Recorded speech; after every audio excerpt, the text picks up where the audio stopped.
Chapter 4. Mrs. Twit. Mrs. Twit was no better than her husband. She did not, of course, have a hairy face. It was a pity she didn't, because that, at any rate, would have hidden some of her fearful ugliness. Take a look at her.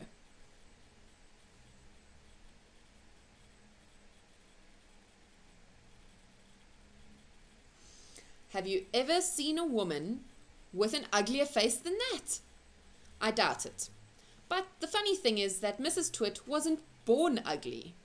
She'd had quite a nice face when she was young.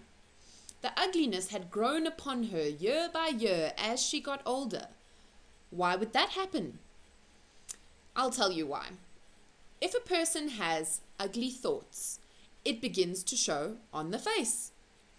And when that person has ugly thoughts every day, every week, every year, the face gets uglier and uglier until it gets so ugly you can hardly bear to look at it.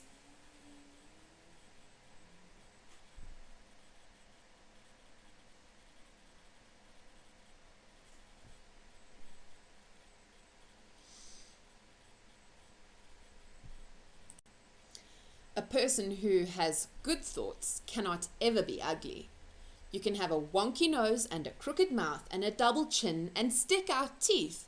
But if you have good thoughts, they will shine out of your face like sunbeams and you will always look lovely. Nothing shone out of Mrs. Twit's face.